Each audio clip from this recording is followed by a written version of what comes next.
We've had an update, but unfortunately, it's not the one you wanted.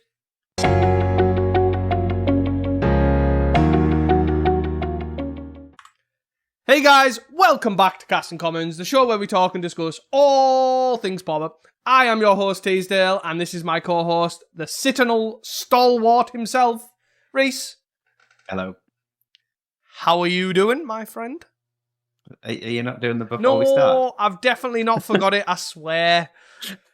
Before we start, do not forget to support us by rating us 5 stars on Spotify, following us on Twitter at CastingCommons1, and of course, subscribing to us on YouTube.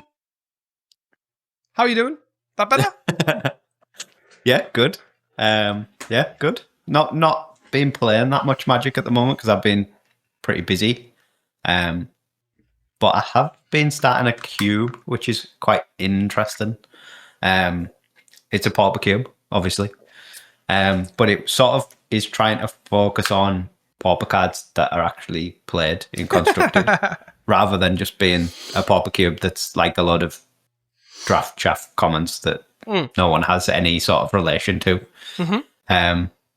So I thought that would be sort of quite an interesting project to work on, as I'm not playing as much at the moment, just by virtue of being really busy with wedding and stuff like that. Damn life. But I can sit in bed on my phone on Cube Cobra and add and remove cards from a cube. So that sort of works. But it did give us sort of an interesting topic for the Pauper Thought of the Week, which was basically, as I was building this cube, I was basically just added a load of cards to start with, and then started trimming it down. And I was like speaking to Tissot, saying, "There's like no multicolored cards in Pauper that are getting played. Like my multicolored section is like 6 cards. What am I missing?" But yeah, we basically decided that there isn't really that many multicolored cards that actually see play in Pauper. And it's not even from like the past, right? Either like we were probably clutching at straws when we've added, like we've wrote some cards down that I might go through, I might not, I don't know, I haven't decided yet. But I think as well, it's not even like we're clutching at straws for a lot of these cards, right? As playable, so yeah, it's pretty interesting all around. I think that the ones to lead on, obviously, there are multicolored cards that see play in Pauper. The main examples are Riven Chrysalis, Armadillo Cloak, and Agony Warp. Would be off the top of our heads. This is actually a multicolored card. It sees play. There's some other cards that are technically multicolored, but either don't ever get cast for their alternate color or don't ever get cast. So things like Burning Tree is basically always a mono red card. Stompy exists. Don't hurt people's feelings. Well, yeah. But the vast majority of the time is a mono red, or sometimes it's a mono green card. But never a green red. Yeah, very rarely a red green card. Manamorphose, sort of similar. Slippery Bogle is technically a multicolored card, but is basically always a green card. Inside Out, in a similar vein, is technically a blue-red card, but is like basically only a blue card in Tribe and doesn't see play anywhere else. And then Sneaky Snacker is a blue-black card, but some decks can't cast it for blue-black. Well, the majority, I guess, can't cast it. Most of the cards, right? Like most of the decks that play Snacker probably can't cast it, right? Because they're most likely mono-red or discard thing. There is obviously some Terrors that play like an Aquifer to cast it and stuff like that, but generally, it's basically only like the straight blue-black Terror or that list that was like mono-blue with 1 Aquifer in. So yeah, it's sort of just a weird talking point that for the most part, Riven Chrysalis stands alone the vast majority of the time as the multicolored card that is playable in Pauper. Yeah. Very true, to be fair. And I think, to be fair, even some, like, obviously, Armadillo Cloak is for one of them in Bogles, and he's probably the only one in Bogles, right? Obviously, it's really, it obviously gets seen play occasionally in, like, random, very fringe decks, like Naya Gates, for example, and all that sort of crap. But an Agony Warp sort of a card that sees play that probably shouldn't at this point, right? Because it's the leftover of I am going to kill a guard in the guild pack that probably doesn't exist. But you are correct. I think it's funny though that the Bogle and Inside Out, like those sort of cards that aren't really played at all, they're only in those two colours. I just probably heard, like, in my head, a lot of the blue-red Scred players rejoicing at the fact that Bogle is a multicolour card because they'll board in Pyroblasts just to try and get them because it's such a bad matchup. Yeah, it's like such a bad matchup. And then Inside Out is another funny one because, like, I personally, and I've seen other people do it as well, because it's a hybrid card, you can technically play Boros Tribe, right, as well, which has existed, but not very well, obviously. But it is funny to see that all these cards are multicolored, but as you say, they're never ever used in a multicolored fashion. But yeah, the list of other cards has obviously carried on. There will be some that we've obviously missed, but there is cards that have seen play that are multicolored. But again, and there's very few that are true multicolored cards, right? Like Unmake's one that's seen play previously in the past. It's usually one or the other, right? It's usually a mono black as a way to exile, or was at the time. Like Foundry Helix and Fire and Ice and other big examples that I've seen playing, like Boros and Blue-Red Scred and things like that. And I think Foundry Helix is probably one of them. Obviously, it doesn't really see play anymore in those decks. But for a time was a true multicolored card that actually seen play in a two-colored deck. Yeah. But again, that's sort of rotated out of relevance. And in the same vein, again, one that you remembered was Thrill and Discovery as well, right? It's that sort of same vein, same sort of similar deck, like some Boros pile. And then you do have a lot more fringe cards. Other than that, you've got Terminate, which is sort of flickered in and out. You've got Temporal Spring, when people have tried blue-green Ponza. Din Rover Horror is probably another good one, but again, that one doesn't feel multicolored to me because the card, it's in a deck that's like a 5-color pile, right? When you have every color, it doesn't really matter what color Din Rover Horror is. So it doesn't really feel as you say, like true multicolored. Yeah.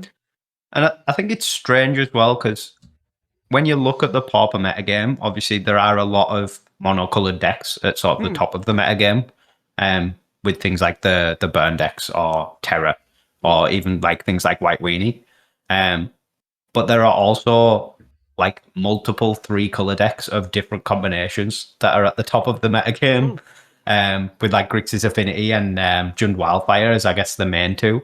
But there's blue-black like Demir Terror or blue-black Fae, and both are still pretty high up there in like playability. And then obviously FAMs, Ephemerate piles, usually either blue-white or Jeskai. And then the Spy decks are all black-green X for the most part. Like there is a lot of 2 to 3 color decks that see play, but just like no 2 or 3 color cards basically outside of Riven Chrysalis. And I don't know whether that's because there's no cards that pay you off enough other than the Chrysalis. Obviously the Chrysalis is basically the best rate creature that we've probably ever had in Pauper. In terms of like a mid-rangey 2-color card. So is it either like the rate or is it that the mana doesn't support it? But I don't know. The mana seems to support the 3-color decks well enough. I think for me it's a mix of both mana and power of card, right? Obviously, way back when people were designing cards, eons ago, not now because they just throw random crap at random things and don't do much of that. But they used to use multicolored as like a balancing mechanism, right? Like Watchwolf was obviously like a 2-color card. It's a 3/3. It's a 2-mana 3/3. It now can be above rate creature because it is harder to cast, and that's fine. That's a great way of obviously having that as a way to hold power back, if you know what I mean, or have power constrained, I guess. But I think in Pauper, it's meant that because the mana's that bad, you've not only got that, like you can't just go Forest, Sunpetal Grove, Watchwolf in Pauper. You've got to go Tapland, then forest, and it has to be in that order because if it's forest tapland, it doesn't work, sort of thing. So it's a lot more constraint that you basically don't get the payoff for having that constraint mana because the card's good, but it's just not weird extra mana good because you kind of if you both of your lands, if you're playing a high number of tap lands to support the multicolored cards, you then are taking an extra turn, so your Watch Wolf actually becomes a 3-mana 3/3 because you're tap land. Even though I know it's not technically a 3-mana 3/3, it kind of is. So it kind of gets worse, and I think that's probably why a lot of these cards don't really see play. Like most of these are fairly modern, right? Obviously Snacker and Writhing Chrysalis, but they're not really, as I said, Writhing Chrysalis is the only 2-colored card as of late. Yeah, I think obviously Chrysalis gets benefited by the fact that it basically avoids everything you've just described because it costs 4. So you have those early turns to build to it, and then you don't get punished for playing those tap lands because it comes up the board so well and is such a big threat on that 4th turn, or the 3rd turn if you play Wildfire. So that sort of is a get out of jail free card for playing the multicolored card. Where a lot of the other stuff, like we were scrolling through like old stuff from like Lorwyn and stuff like that, or Alara block in particular is full of stuff that you look at it and like this could be playable, but it's like if you can cast it on turn 2, it looks really good. If you can't, it looks really bad. There's not so much anywhere close to like Chrysalis level. Basically, get out of jail free for playing the tap lands that you need to play this card. And I think that's the big downside, right? That must be because the power level of the card does not equate to adding the sort of pauper tax, let's call it, of everything being tapped. I do think obviously our mana has got better, but as you say, like it is still good that we don't have untapped lands. I definitely would like to iterate that. Having bad mana is actually a godsend to Pauper because it does actually fix a lot of problems.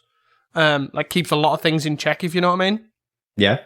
But the downside is it has a negative effect on multicolored cards. Yeah, and I think that's kind of the reality, right? You literally have to be Writhing Chrysalis level power creep to be playable, which is a scary thought to think about, really. Because it does, as you say, it solves a lot of your problems, right? Like you are playing tap lands, so you're going to die sooner against the aggro decks, but Writhing Chrysalis stops that.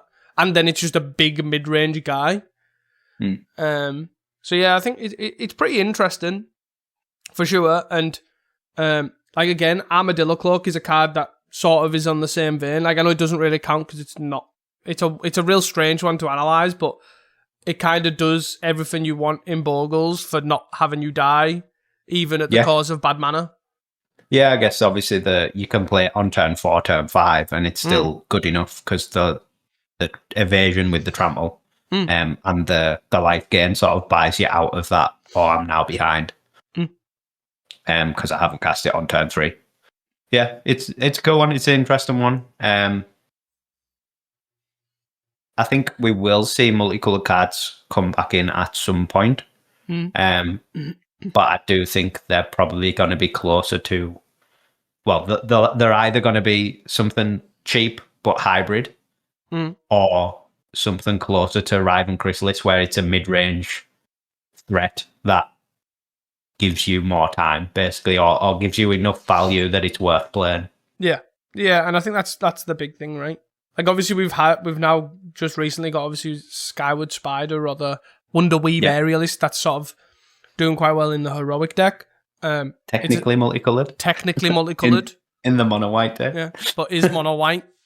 But it is obviously it's mono white card, so it doesn't have any of these downsides we're talking about tap lands, but it's powerful enough to obviously play.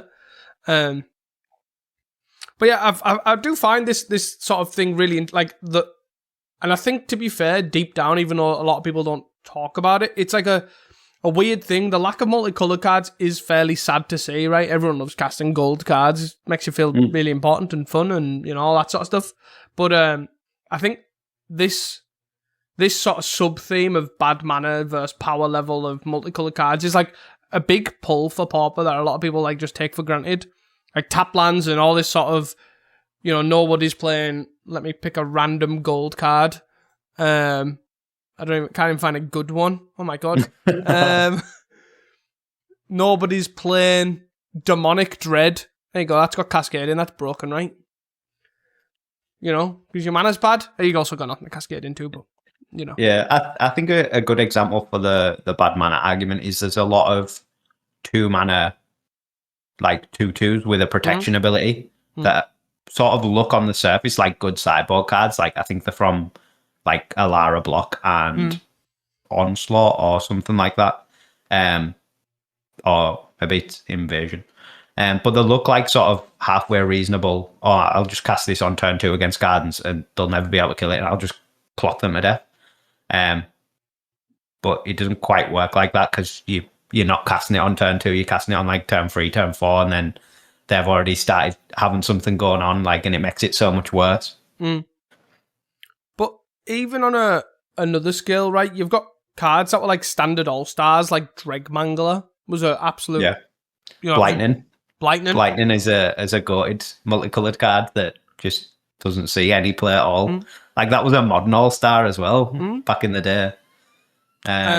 Quasali Pride Mage was another good sort of standard modern legacy powerhouse that just hasn't translated at all.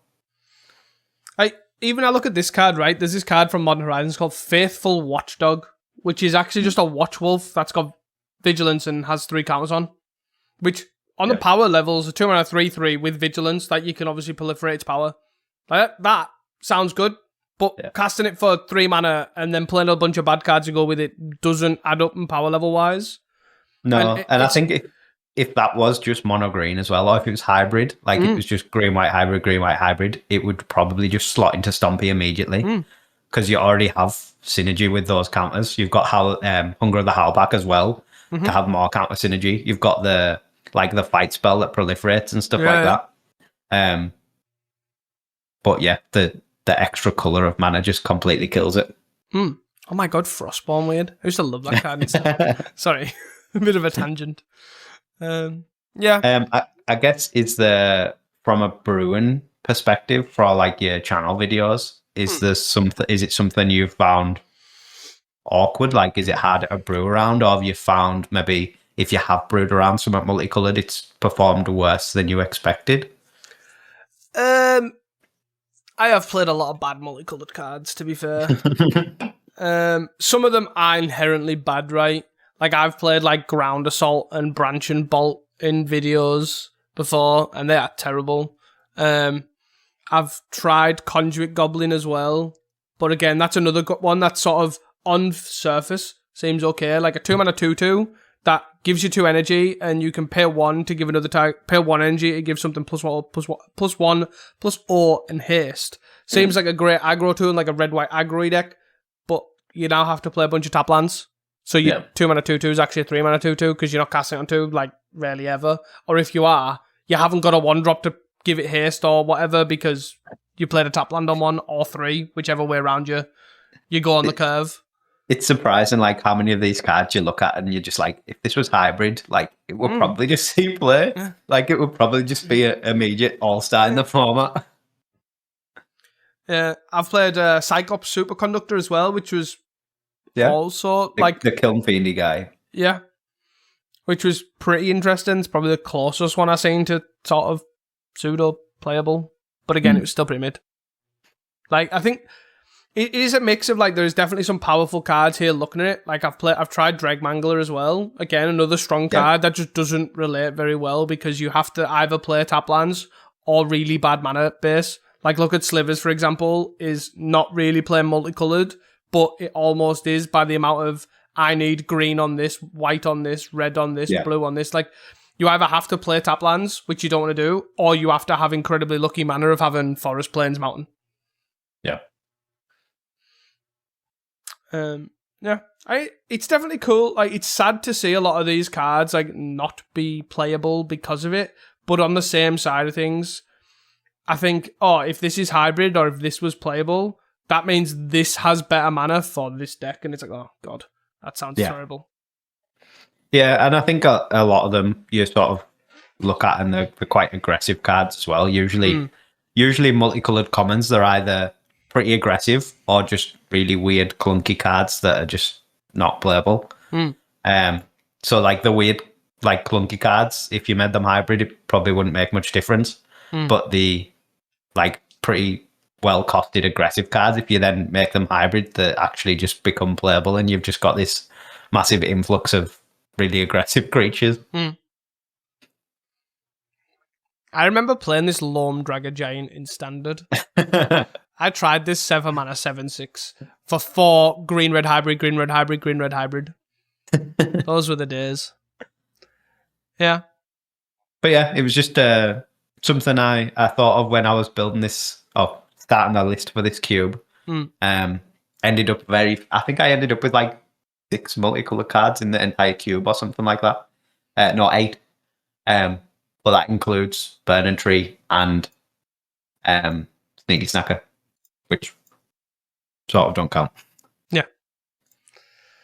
Yeah, it's definitely cool to see. Like, I revisit these for sure, but pretty unfortunate result. I think, obviously, as you say, you're either going to get a really powerful mid-range card, or you're going to get a card that's not going to be cast really for its multicolored purposes, or you've got a massive influx of cards because they've actually released untapped broken mana. I feel like they're the only 3 outs to sort of get more multicolored cards into the format.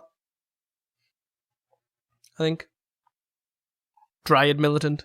That is one that I want to see in Pauper. But that is, again just gets cast for 1 colour. Yep.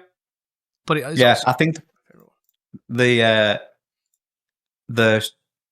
aggressively costed creature would have to do a lot to justify being 2 colours. Yes.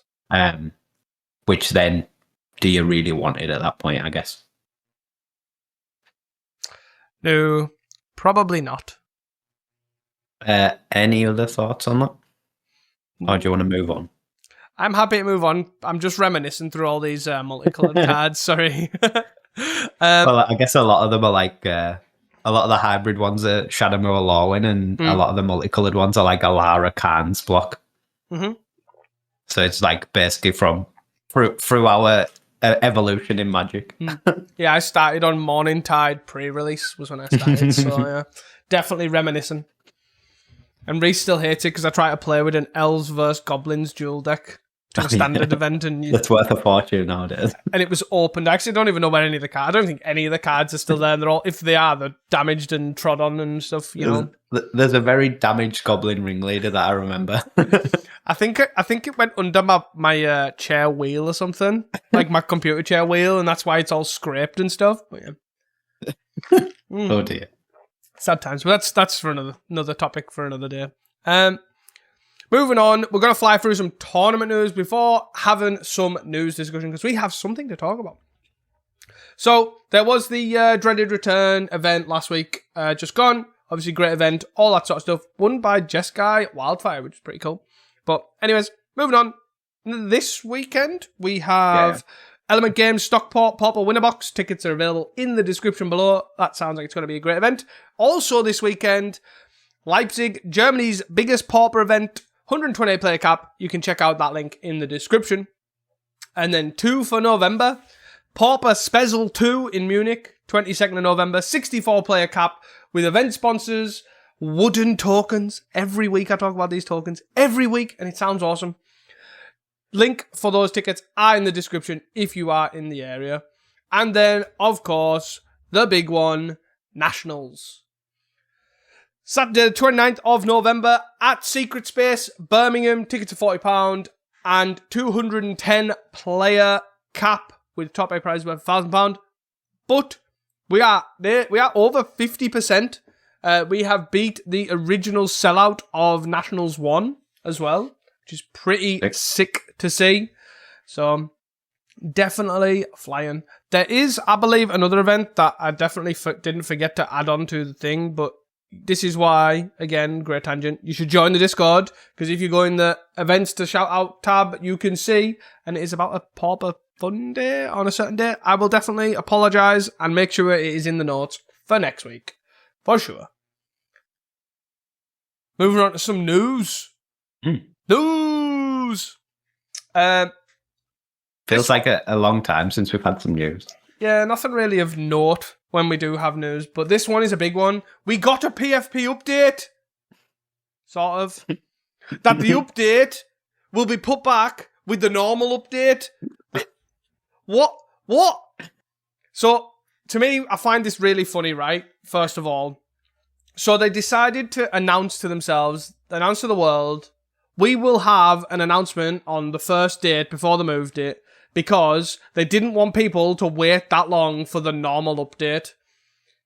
They then pushed that out because they weren't ready. And then in the meantime, the normal rest of Magic sets brought their announcement forward by 2 weeks. And then instead of then giving the announcement last week, they then decided to move it to the initial announcement, which is basically the same time, but 2 weeks earlier. So they couldn't wait 2 weeks later, but they're fine making us wait 2 weeks less. Like, what? Where's the logic in that? It was very confusing. Yeah, I don't know. My thought on this is, I feel like that's just they don't have an answer, and they just want more time to gather more data, I guess. Like, I feel like if you were ready for the update anyway and you had your decision, you would just do it anyway. Like, what's the point in waiting another two weeks? Yeah, I don't know.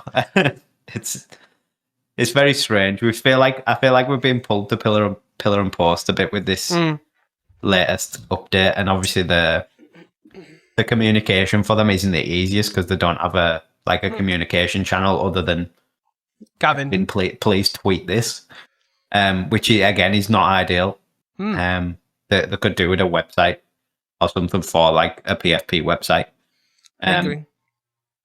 But yeah, an update of a non-update again. My only thing, right? If this was just normal, here's a check-in, right?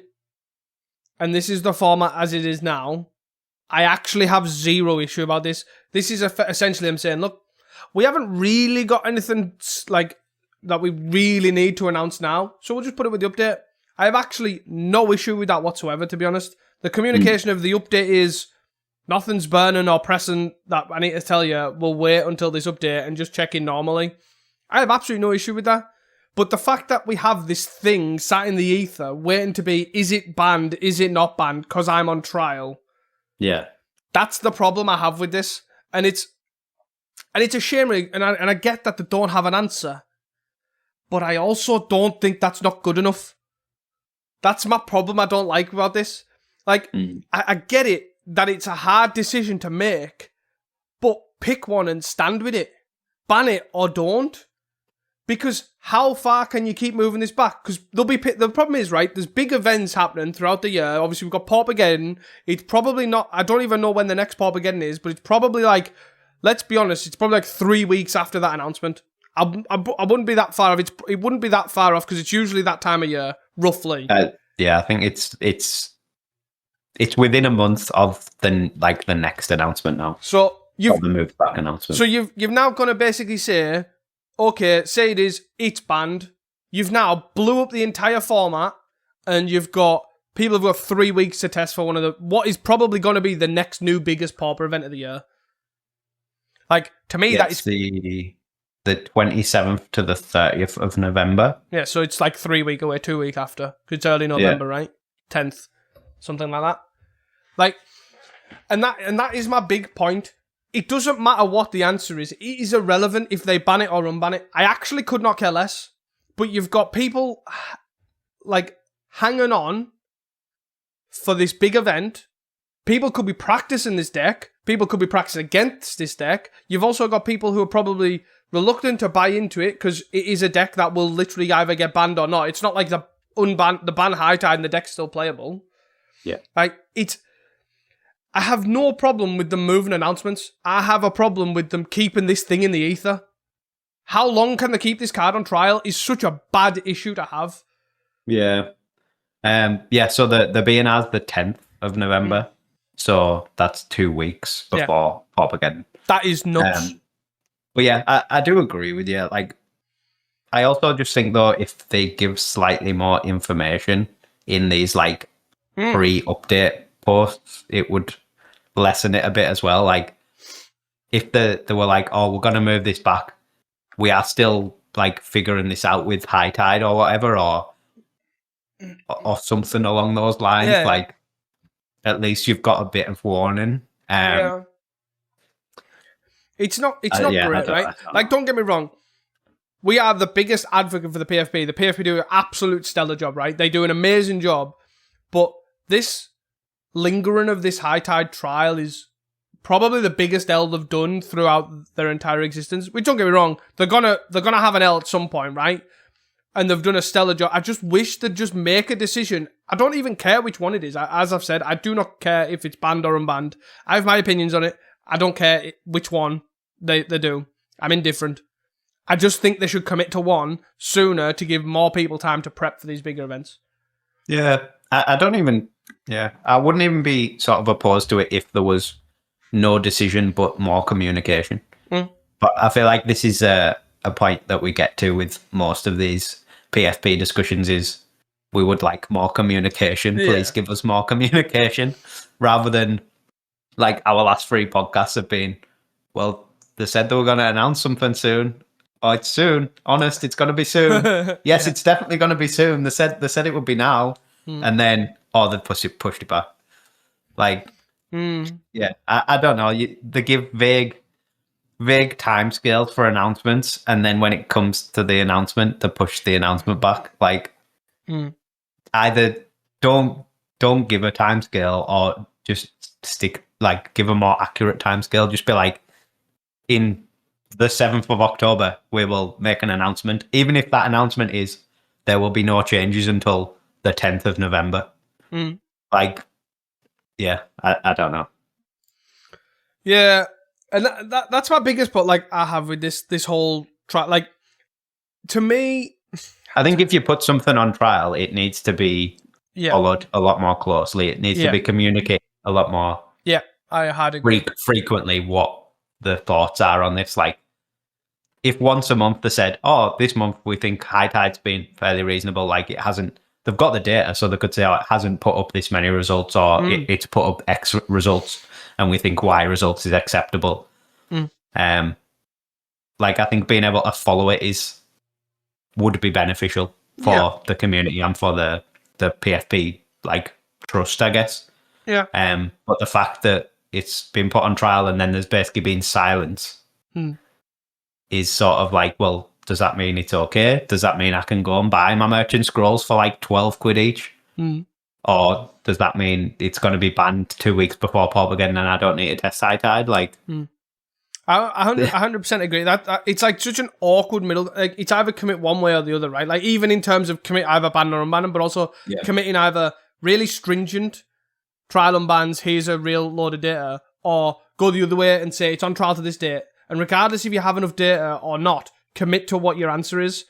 This like wash is not great. It's like it just leaves so much ambiguity and so much like confusion, especially when it's like, as I say, the time of the year for Pauperparty. Like, there'll be people that be high tide mains that literally are like, right, this is what I'm playing now, and they're now like, oh, I'm 2 weeks before. What do? Do I keep learning this deck and just hope that it doesn't get hope it doesn't get banned?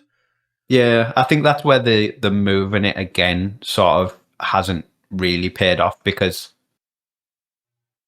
like a month and a half till Pauperparty, like that's fairly reasonable to say, oh, this has changed, right? Go and look at the format again. But 2 weeks before is sort of it's a bit rug pully if they actually do change anything, but also it can go the other way where they'll maybe be inclined not to change anything because it's 2 weeks before. And then that's also just not good. Like, are you letting the format be worse than you want it to be because there's an event? Like, I don't know. I find it really odd, right? Because obviously they've shown that they consider these events. Like, obviously they did the same. They even said with the cranial ram, if Pauperparty wasn't there, they'd let it be released and then decide to ban it. Yeah. Like, what? Why have it one rule for one Pauperparty and one rule for another? Well, maybe that means it's just not getting banned, though. but then say so. What's the difference between now and then? You know what I mean? Yeah, You know what I exactly, mean? yeah. If you're not going to ban it in the banning announcement because it's too close to pop again, just say now that it's not getting banned. Yeah. Yeah. I have a lot of things wrong with this. Don't let this guy misguide your judgment on my opinions on the PFP. They're doing a stellar job generally, and I really do think they are great. Like, a massive godsend for this format. Please, I am just trying to iterate my feedback or our feedback to them. That is all. So please, nobody take this as pitchforks at the door for PFP. They're doing a stellar job. Mm. It's just, we would like more communication or different types of communication. Anyways, enough of that rant. Enough. Let's put a stop to it. Let's talk challenges. Yeah. Bit of a weird one this week because the most played challenge was the Friday and the least played challenges was the Saturday and Sunday, which is normally sort of the other way around, with the Sunday usually being the most played by far, but not sure what happened there. The Friday, the 17th of October, 60 players, so really good turnout for a Friday. First place was Jund Wildfire. Second place was Elves. Third place was White Weenie Heroic again. Fourth was Mono Red Madness. Fifth and sixth were a pair of Mono Blue Terrors. Seventh was Red Black Madness, and eighth was Grixis Affinity. And then the two near misses, ninth was Jund Spy Walls, and 10th was High Tide. I guess touching on the Heroic, it's basically the exact same list from the last week's challenge, right? And the same pilot as well with Reyna.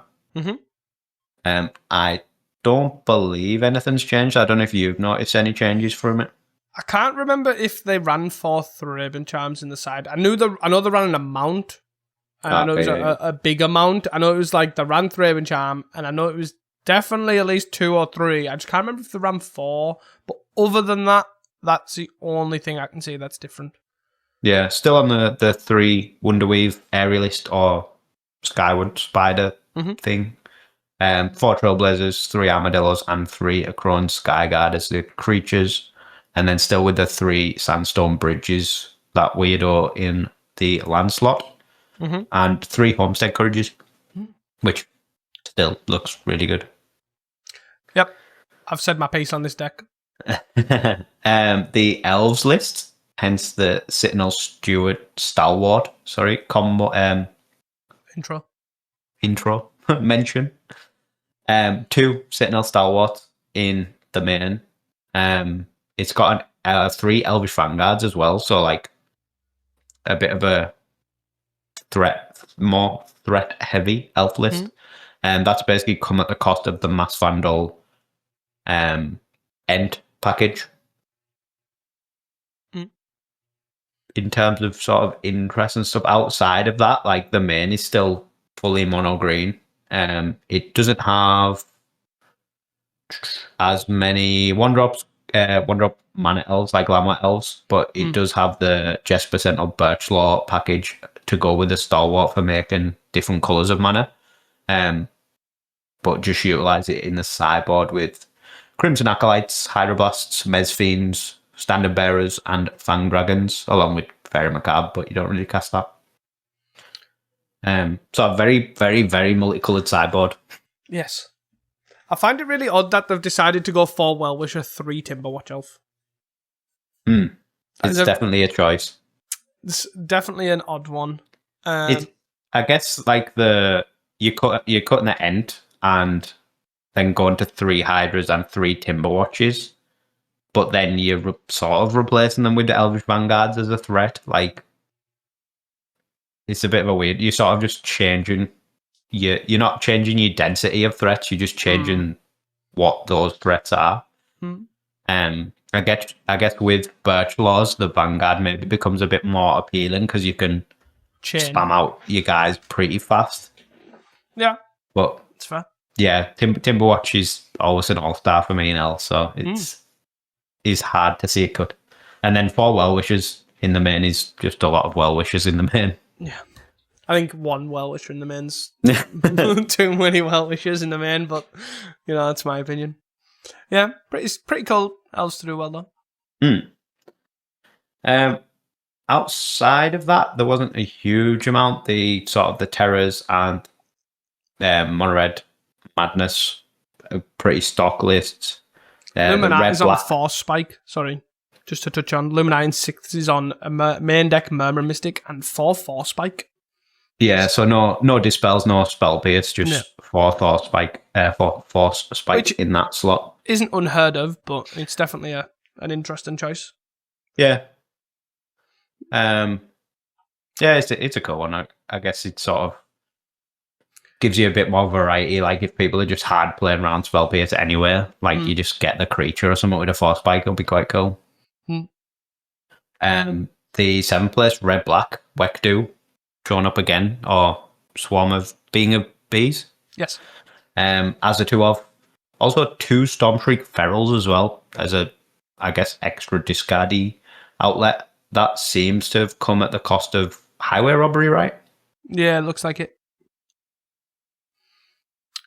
I really don't know what I think about that at all. I don't think I'm a fan. I like the idea, but I don't know. I think the freeness of Highway Robbery's got to win out over I can occasionally have a 5-mana 3/3 with haste, right? Yeah. I guess it depends on how the mana's working in this deck. Like, turn 1, you're probably just playing a tap land, right? Turn 2, you ideally want to, I guess, loot an into 1-drop, like Kitchen Imp or Wekdu. I guess now you've got Wekdus. But maybe... I'm not even sure, because the Stormshriek isn't even an instant either, is it? So you don't get that benefit over the Highway Robbery. Yeah, it's a strange one. Be interesting to see how that performed. Like, obviously, I've played like Stormshriek Feral in like Mogwarts and stuff, and you kind of do have that thing of, look, I do have a 5-mana. It is a win con in that deck, but you know, you do have that 5-mana 3/3 flying sort of out, which is does come up, but I don't know how relevant it will be in this deck. So it's pretty interesting. I guess the only other thing to really touch on then is the Spy, Wall Spy list, running red for the obvious Riven Chrysalis, the multicolored card that is worth splashing for. It's really strange, this, right? Because, so, for those that don't know, Spy decks originated as like not the 2-land, like since Saga Wildling, there was a 5-land Spy, which was just like a weird version of the combo deck. And then it went to 6-land Spy, which basically became this like Jund mid-range deck, and it ran 1 mountain for Riven Chrysalis. And then they sort of all fell off, and then everyone played Wall Spy, and then you never really seen Riven Chrysalis. But then this coming back is really interesting, right? And it does, I think it solves quite a lot of issues I have with Wall Spy. Like, Wall Spy has this issue of its plan B of spying is not that good. Yeah. But with the Wolf 777's like addition to Spy, like they did with Elf Spy and Wall Spy, they added Avenging Hunter as a land searcher that is also a threat. You then get to look at this and go, oh, if I had Riven Chrysalis back to this, you have an actual really good mid-range plan. Yeah. And you also don't have that bad of a mana, right? You've got Tinderwall as a way to get red, which is pretty legit, to be honest. My actual problem with this deck is that it's not running 4 Riven Chrysalis. Yeah, it's only running 3. Yeah. But yeah, I really like the look of this Wall Spy deck, to be honest, and I'm pretty impressed with it. I think it does solve. It just solve a lot of issues. Yeah, it reminds me a lot more like the previous Wall Spy. Obviously, sort of looks like it came from the combo walls shell. Yeah. This reminds me a lot more of the Cascade Walls shell, with like the Tinder Walls, the Wall of Roots, the like maxing out on Avenging Hunter's Generous Sense. Probably should be maxing out on Chrysalis as well. And just being like that red-green stompy, basically, main plan, and then having this Spy as like a backup. Yeah. I think the Avenging Hunters as well, with going for 4, makes a lot more sense now. You've changed the mana up as well. Like, you're not just forests and 1 swamp. You've got a mountain in there. Because obviously Generous Sense and land grants can't get those lands. So you do need more ways to find them. Yeah, I really like this list. And I definitely will have to try something along these lines, to be fair. I'm really intrigued on how relevant the mass vandals are now as well in the main. So obviously the side, they're obviously really good, like a creature that you can get off lead, that can also, kill the graveyard hit so you can combo off, like, makes sense. And it was always good to have 2 in the main in spy decks because you have that out in the main in case they were running Spellbomb. But if to have Spellbomb in the main, you just jam 4 Avenger Hunters, 4 Riven Chrysalids, and be done with your day. That would I think your main plan, your non-spy plan, looks a lot better now. And the matchups where Mass Vandal will be good game 1, like Affinity, like Jund Wildfire, your main plan's probably just really good against anywhere. So yeah, I could definitely see like relegating them maybe to the side. Yeah. Or trimming on them. I think it probably, I think even having 1 in the main's probably fine, but I think the thing that you're looking at this list, you kind of want another Riven Chrysalis, another Tinderwall, and sort of that'll be fine. Yeah. So I could see cutting either Wall Roots or a Mass Vandal to facilitate those, but I guess how close is this to just putting the combo in the sideboard? Like the 2 Dread Returns, the 2 Lotleth Giants, just put them in the side and then go like, I don't know, Boredom Party or something, like fully red-green Cascade Walls main. Yeah. And then side and into combo. That's an interesting idea to at least to try to see how it plays out. I guess the big thing is obviously spy sideboards are always very narrow, right? And you take, you know what I mean? Once the jig is up, right? Like once you go, look, I'm Cascade Walls, and it's like, oh wait, actually I'm not. I'm spy. Once that thing's been found out, you kind of lose the thing of the sideboard, but then you go back to it again, I guess. Yeah. But then you can just de-sideboard back to Cascade Walls and they've brought in a load of new Hill spell bombs. Yeah, true. And Fairy Macabres. They just sat with Fairy Macabre in the hand and you just Boredom Party in a Saga Wildwing. Pretty interesting. Yeah, it's an interesting, just because of how close this main deck is sort of looking. Like there's basically 2 Mass Vandals, 2 Lotleth Giants, and 2 Dread Returns. And then, like, you cut them, you can basically be Cascade Walls list. Yeah, it's pretty interesting, for sure. It's a pretty cool thought. Like, I do like this Riven Chrysalis Avenger Hunter in the Walls spy deck, and it does actually make me want to register it, or maybe at least play it in a league, for example, which is the closest any Walls spy deck has ever gotten me to do. So, pretty cool. There might be hope for me to get my L's back. Yes, outside of these, there wasn't too much interesting. Tyrub's High Tide list, sort of fairly reasonable. He wasn't really trying that much weird stuff. Those are one of otherworldly gaze, which is sort of a bit interesting. And he had the petals in, so he could just auto combo as well. But nothing too surprising. The worst thing about that list for me is the 1 hidden strings. Like, I'm sure the High Tide players like agree that card's good. Yeah, I think it's basically because it's just gone cap on the like Reach Through Mists, Arcane sort of side of things with the petals. But yeah, usually there's 4 and no Reach Through Mists and no petals. Moving on. I guess final thought on that is there's 1 of Outwit in the sideboard, which is a really cool sideboard card. It's a single blue for an instant. And it counters a spell that targets a player, which is a very niche answer, but answers a lot of the stuff that High Tide cares about, like duress and rights and stuff like that. Yeah, it is an odd one, right? Because it's like, it's what instance target a player that you're bothered about, right? Well, all sorceries. No, but one thing is in terms of envelop. If you play Dispel. Like if you play envelop, so it's like what, like, because obviously duress and all the discard stuff gets countered by envelop for the most part. It's like what does this hit that envelop doesn't that you're bothered about? And I don't know the answer to that, to be honest, but I don't know. It's got to say it's a new sideboard card, but I don't know what the answer to that is. But it would be interesting to know. So if anyone does know, join the Discord and tell us, because I don't know. Yeah. It's cool. Lightning bolt. Ah, got him. Yeah, it's very interesting for sure. Yeah, it's a weirdo, definitely. Moving on to the Saturday.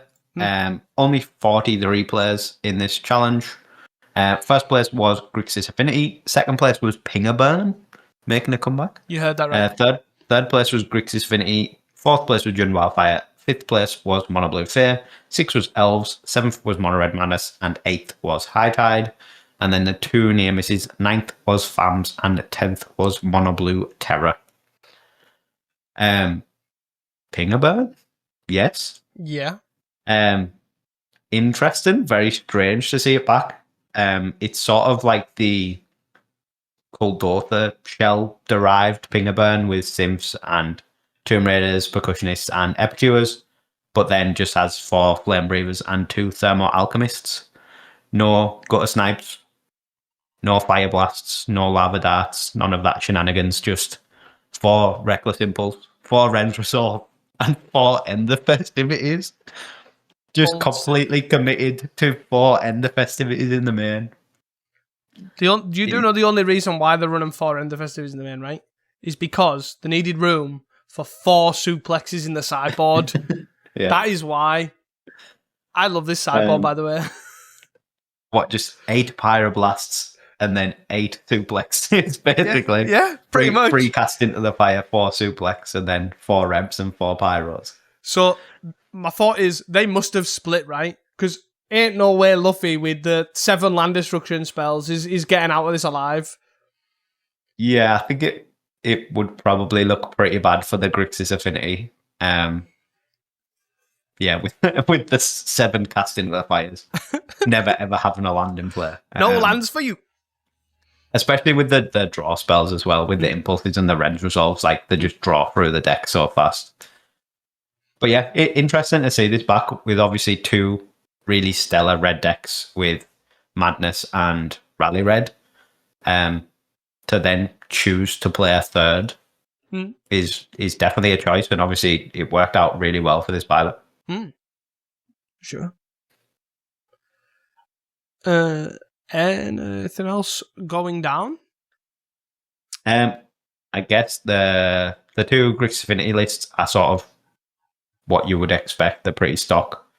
Luffy has his one of Hunter's Blowgun, as he tends to do, but nothing really outside of that. Even the Jun Wildfire is not really trying anything weird. It just got 2 pulses in the main. It's not the Infiltrator build, it's sort of the normal crap plan, 1 Nixborn Hydra build. Pass. Outside of that, there's not too much else. The Elves is mono green. One of you meeting a tavern as like the flex slot draw spell. The correct number of well wishers. 3 in the sideboard. I was going to say 0 in the main. Yeah, I don't know if you've got out else. It sort of looks just pretty straightforward. Yeah, no, there's nothing at all, to be honest. There was obviously a FAMS in 9th, right? Playing Remove Soul. Playing Remove Soul, playing the incorrect counterspell, which we will talk about. Every week we see FAMS playing the wrong counterspell. 61 cards as well. Just for crack, really. But yeah, nothing too exciting.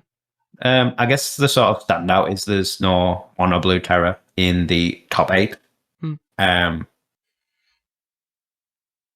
But it's sort of everywhere once you get down. Like, obviously it was in 10th. But then as you go down, it's sort of just like 15th, 16th, 17th is what blue or black. Yeah. Terror is still there, just not really performing. It had a day off. Moving on to Sunday? Yeah. The Sunday, the 12th, only 56 players, so pretty short for a Sunday. We were sort of getting back up to that like 64, 66 territory. but we have had a dip. I assume there was maybe another event on or something. I'm not sure. Anyway, first place, Grixis Affinity. Luffy once again with the back-to-back. Second place, Blue Black Fair. Third place, Grixis Affinity. Fourth place, Jund Wildfire. Fifth place, Mono Red Madness. Sixth place, Corgates. Seventh place, Rally Red. Eighth place, Mono Blue Fair. And then the two near misses. Ninth was Red Black Madness. And 10th was High Tide. Luffy's list, exactly the same as the day before. Bro does not need to ever change that deck. The Rally Red list was quite an interesting one. It had the 2 Ginger Brutes in as the extra 2 creatures, but it also had 2 Inventor's Axe, which is something I believe we spoke about in Modern Horizons, like preview time. Maybe being playable. It's a single red for equipment with flash. When it enters, you get 2 energy, and when it enters, it auto attaches to a creature because all equipments have to be free nowadays. The equipped creature gets +2/+0, so it's just like a bone splitter that has flash and equips for free. And then it has a quick pay 2 energy, so you can equip it again once the first guy's died, but after that you are sort of stuck because you've got no other real energy generation. That would be really good with a Kuldotha because they could then sack it if you run out. To sort of replace the sack outlet to get rid of this fodder, there's 2 improvised clubs, which is another one that's sort of seen play before, but not too recently. Nope. 2 mana instant as an additional cost, sack an artifact or creature, and it deals 4 damage to any target. He's also running 4 simps, so clubbing a synth is pretty good. But yeah, clubbing the axe is sort of a way to get rid of it once you've run out of your energy. Pretty cool to see them come back, right? They're pretty cool cards that are borderline playable. Yeah, I think the axe works quite well in this sort of rally list as well, because just swinging with a bunch of guys, like wait till the declared all blockers on your Ginger Brute and then flash in an axe and get some more damage in. The fact that you can move it only once sort of doesn't really matter because that's probably the amount of times you would have moved it anyway if you're winning the game. And if you're losing, it's probably not going to help you. Yeah, it's kind of like a shock that can do more, right? Basically. Yeah. Which feeds your Metalcraft, can, feed your improvised club, can, if it's not answered, is more than a shock. So it does enough, right? It does what you need it to. Yeah, sure. I think the only thing that is sort of the cost, I guess, of this is your draw is now very reliant on just the simps. Because there's no Reckless Impulse or Rend Resolve, because you've had to fit in Improvised Club and Inventor's Axe. So you do need to sort of maximise the amount of damage you're getting out of every card. Yeah, so you play your Burning Tree Emissary, and then with your 2 mana, you throw it. You throw the emissary, yeah. Big brain moves. Yeah. But yeah, pretty cool to see. It's cool to see some changes from Rally Red, right? Yeah.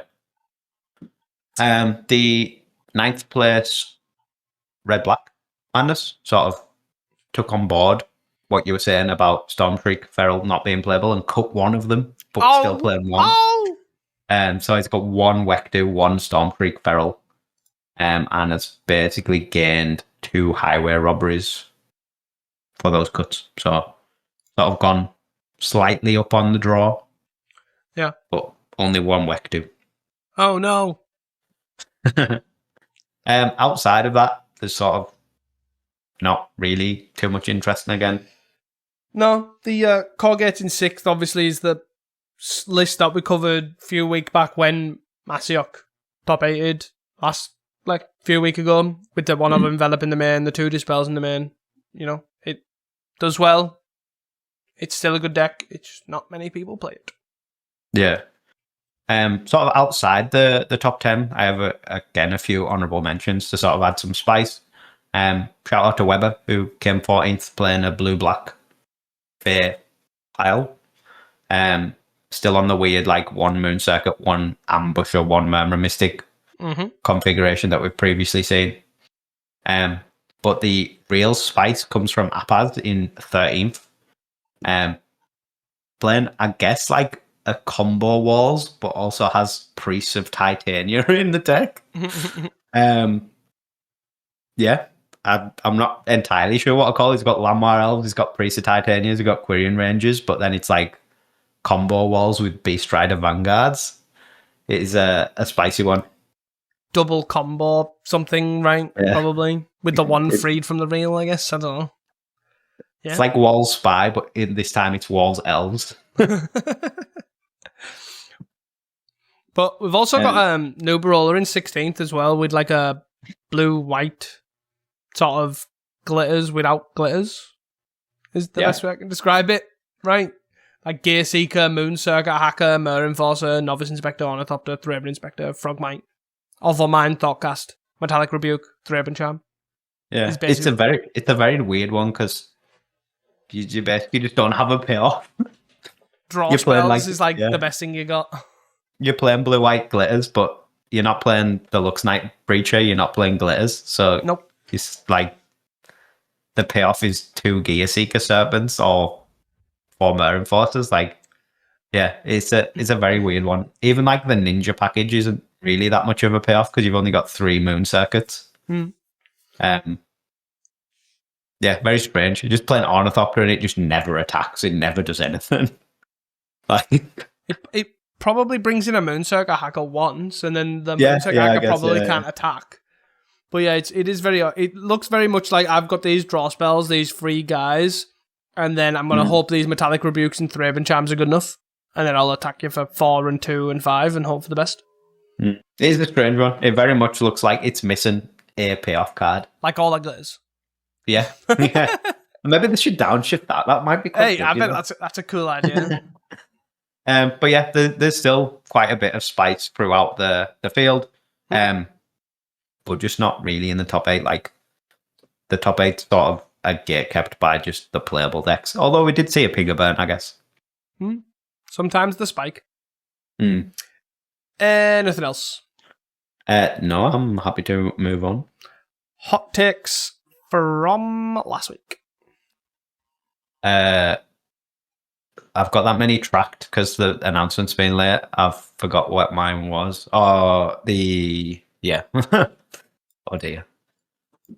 The first listener hot take is also something that we'll have to sort of look at because it was the banning of blue cards is overdue.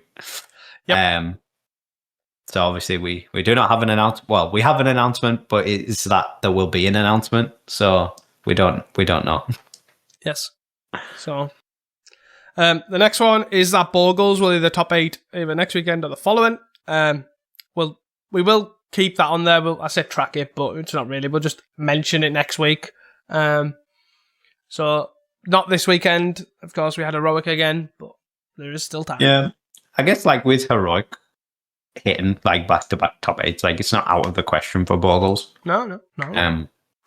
But I just think Heroic at the moment, because it's slightly more aggressive, feels better positioned. Has better mana, right? Yeah. Sort of all along those lines, my hot take was that more people would try Heroic. Brainard tried it again and had a good result. I'm not sure that really counts. There wasn't really much Heroic down the rankings. I didn't really notice any, to be honest. There was 0. I did a search when I wrote that it technically was no because it was Raynar again. But yeah, there was a couple of white weenies. But yeah, no other Heroic. Mine was that Wekdu will Wek don't, and that Red Black Madness will top 8, but without Wekdu, and that was not the case. Wek, in fact, did. Hey. Yeah, so we had one top 8 and one top 10. 9th. Yeah, and both of them ran Wekdu. So, interesting. Maybe it's here to stay. Hot takes for this week? Yeah. Or for next week? Yeah, for next week. Sorry. the first listener hot take was from Harbourmaster Dave, and it was that Luminati's 4-spike build of Mono Blue Terror, which you mentioned, will become the norm, which will be interesting. It's sort of a weird push-pull of what is, like, 4-spike's best when you don't think people will be playing 4-spike. So then if it becomes the norm, the 4-spikes just get worse, and you don't want to play 4-spike. You want to be back on Dispel Spell Pierce. So it's a bit of a weird one, but I could definitely see more Terrorists trying it to try and get that surprise factor. Yeah. I also think they should probably just play 1 4-spike. And then you've always got that, like, fear. The Boss Ross logic. You only need 1, and then they play around it for the rest of the game. Yeah. Just play your normal Spell Pierce Dispel, but just cut 1 of them for a 4-spike. Definitely works. The next hot take is from U Factor, which I'm sort of making it trackable, which is basically that High Tide will start main deck and Murmur Mystic, basically. They had a whole spiel about combo decks having backup plans and not comboing off as well, but to highlight it is basically that High Tide will start main deck and Murmur Mystic, so they don't have to combo off and have a backup plan, which is pretty interesting. It sort of doesn't seem unreasonable, to be fair. We've often seen, like, decks like High Tide that take a while to win have especially on Magic Online, have like a faster win con backup, like a Murmur Mystic, where you just cast like 5 spells and then attack them. Yeah, I could see that. Yeah, definitely. Be cool to see. My hot take for next week is that Grixis Affinity will slowly start to rejuvenate its popularity. Obviously, Luffy's been crushing with it for absolutely ever. But we did get 2 thirds and 2 firsts from Grixis and an 8th, which is probably the most we've seen it in recent weeks. So what you're saying is bring back your Dust to Dusts. Yeah, maybe. So, but yeah. There's no white deck, so what you put in. Spy goes 4 colours. Yeah. My next one is that the 4 Vitu-Ghazi Inspector, 4 Migrate and Ketrodon Elves sideboard plan is what we kind of touched on last week about 1 run and 2 and 2. I think one of those will top 8 next week. I think I tried it in Spy Elves, and the actual backup plan for the Elves side of things really did work. Like, you had a cycling guy that makes your guys not die to Lava Dart, but then you also have this big 6/6 that if one of them survives, you have a payoff. You have a 6/6 reach that gains you 4. It sort of worked really well, to be honest. I was quite surprised. Yeah, it's especially if you're running like the mono green elf package with the Mass Vandals in. Like a lot of the games where you don't want Mass Vandal, you do want Vitu-Ghazi Inspector, so that's like a really easy slot in, slot out. Yeah, I can definitely see it. It's a cool combination. Yeah, for sure. Anything else to add? No, that's it from me. Another episode, another week wrapped up. Look at that. Easy. Thank you all for your continued support, guys. If you have enjoyed this podcast, please do not forget to share it with your friends, your family, your local Pauper community, and even your multicoloured enthusiasts. That is all from us at Casting Commons. Until next time, and don't forget to stay hydrated. Peace. Bye.